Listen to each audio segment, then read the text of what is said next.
Ladies and gentlemen, boys and girls, children of all ages, you are watching Off the Track, and it is time to drop the hammer. Another big win that you had, and I think this is probably, you've done some cool stuff, and we're going to get into the next one, but I think one of the races that really put you on the map, or a big win in the Northwest, was when you bagged $10,000 at the Summer Nationals at Skagit, and just how the whole race played out. Jason Sowald, a legend of the Northwest, won so many big races, is leading, and then on a late race restart, you drive from third to first and literally pass them on the last corner going down the back straightaway.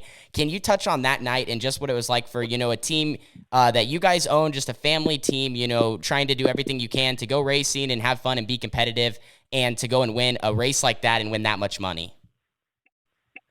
Absolutely. I would say that'd definitely be the highlight of my career for sure. I mean, it's like, I don't have any kids or anything. I tell anybody I talk to, that's the greatest moment of my life. It was just one of those things, it looked like the race shook out early. We were actually started in the front. We were running up front early, and then just kind of, the race was shaking out. It looked like we were going to run fourth, and then somebody in the top three spun with like 3 to go, and then you had Sowald on the lead and Bergman running second. I mean, if you look at the last, I don't know, 6 or 7 360 Nationals and Dirt Cups, those two guys are the best there is at Skagit. And I mean, some of the best, they've won all there is to win.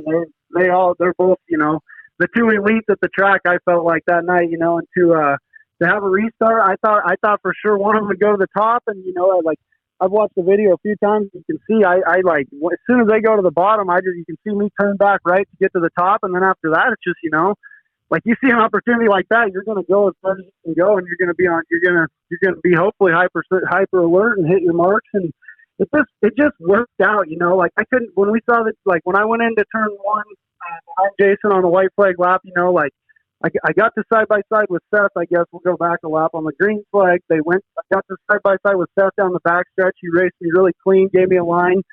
I got off a 4 better. I cleared him off a 4, and then I had a pretty good run. But shoot, when we got across the start finish line, Jason was like 10 or more car lengths ahead of me, and I went into 1 and 2 with everything I had, just hoping I could maybe get a run to like show him a nose in 3 and 4. And by the time we came out of 2, we cleared him, and I couldn't believe it. I was going to come down the back chute. It's like, do I take his line or do I go with what got me here?